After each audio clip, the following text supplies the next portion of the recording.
একলা থাকলো, কিন্তু সময়টা অনেকটাই বেশি ছিল। তুমি এখানে রাত কাটাতে না চাইলে রেড লাইনে পা দিয়ে বেরিয়ে যেতে পারো। হ্যাঁ, আমি বেরিয়ে যেতে চাই। তৃতীয় দিন শুরু হবার সাথে সাথেই অনেকজন এলিমিনেট হয়ে গেল। 67 জন ছিল আর এখন 55 জন বাকি আছে। নতুন দিন শুরু করছি আমরা, আর তোমরা সবাই জানো তোমাদেরকেই ডিসাইড করতে হবে যে এই চ্যালেঞ্জের শেষে কে জিতে নেবে $2.5 লাখ। যদি সবাই মিলে একজনকেই ভোট দেয় তাহলে সে সঙ্গে সঙ্গে জিতে নেবে $2.5 লাখ। কিন্তু যদি তোমাদের মধ্যে একজনও অন্যজনকে বেছে নেয় তাহলে আমরা একটা চ্যালেঞ্জ করে অনেকজনকে বাদ দেব। তোমার কি মনে হয় কার $2.5 লাখ জেতা উচিত? 14। তোমার কি মনে হয় কার জেতা উচিত $2.5 লাখ? 11।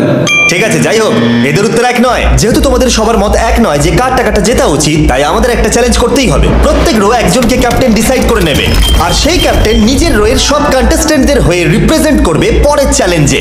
যাকে তোমরা বেছে নেবে তাকে কিন্তু বিশ্বাস করতেই হবে, কারণ যেটা হতে চলেছে সেটা একদমই অন্যরকম হবে। পরের 15 মিনিটে প্রত্যেকটা রোকে ডিসাইড করতেই হবে যে তাদের ক্যাপ্টেন কে হবে। তুমি কি ক্যাপ্টেন হবে? যদি তোমরা চাও তো। যদি তুমি আমাদের সেফ রাখো তাহলে হতেই পারো। আমি কাউকে বাদ দেব না। তোমার রোকে রিপ্রেজেন্ট কে করছে? 30। ঠিক আছে। আচ্ছা, তোমাদের মধ্যে কেউ ক্যাপ্টেন হবে? আমি ক্যাপ্টেন হব। 64। হ্যাঁ ঠিক আছে, 64। আপনার রোয়ের ক্যাপ্টেন কে হবে বলে মনে হয়? আমি সবার জন্য লড়াই করব আর আমিই জিতবো। যাই হোক, প্রতিটা রোয়ের ক্যাপ্টেন বেছে নেওয়া হয়ে গেছে। এবার এটা আরো ইন্টারেস্টিং হবে।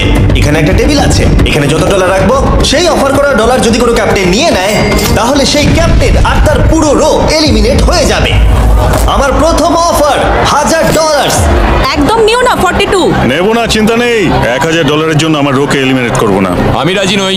14 প্লিজ নিও না। তোমরা সেফ, আমি বেরোবো না। দ্বিতীয় অফার $5000। এটা নিও না। যদি তোমরা কেউ বাইরে পা রাখো তোমার পুরো রো এলিমিনেট হয়ে যাবে, আর আমি তোমাকে $5000 দিয়ে দেবো। নো, 42।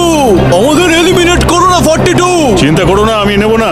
একদম নিও না 30। আমার মনে হয় আমার যে কোনো সিদ্ধান্তের সাথে আমার ওয়াইফ এগ্রি করবে। আমার পরের অফার $10000। নিও না একদম। 10,000-এর জন্য এত মানুষকে কষ্ট দিয়ে লাভ নেই। আমি 10,000-এর থেকে ওদেরকে বেশি ভালোবাসি। 20,000। যতক্ষণ না কেউ বেরোচ্ছে আমরা বাড়িয়ে যাব। এটা যথেষ্ট নয়, এটা যথেষ্ট নয়। এবার এখানে $50,000 আছে। এতক্ষণ পর্যন্ত সব ক্যাপ্টেন সিদ্ধান্তে অনড় ছিল, কিন্তু এটা পরিষ্কার যে $50,000 অফারটা দেখে কয়েকজন ক্যাপ্টেন ভাবনা চিন্তা করতে শুরু করে দিল। 42, এটা নিও না।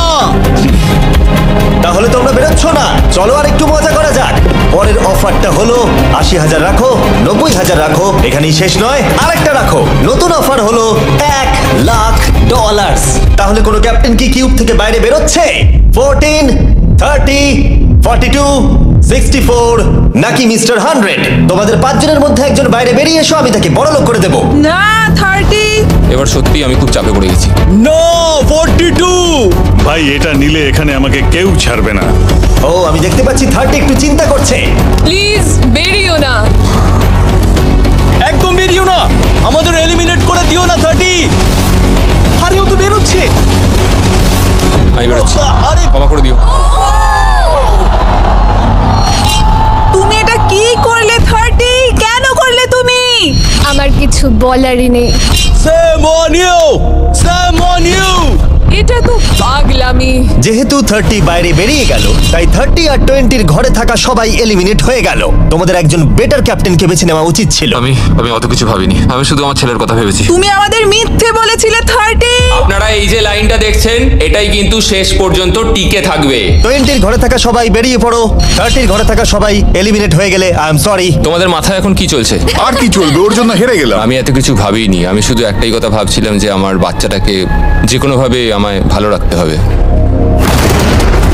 যেহেতু এই ভিডিওতে বিশ্বাসের সুযোগ নেওয়া সবাই দেখে ফেলেছে, তাই 40-র ঘরের সবাই একটা দল তৈরি করলো যাতে তাদের কেউ এলিমিনেট করতে না পারে। আমরা 40-র একটা দল তৈরি করেছি। আবার সময় হয়ে গেছে, নিজেরা ভোট দাও, দেখি সবাই একই উইনারকে বেছে নেয় কিনা। আর প্রতিবারের মতো তাদের উত্তর এক হলো না, তাই চলো চ্যালেঞ্জ করে আরো কিছু জনকে বাদ দিই। একটু পরেই আসছি।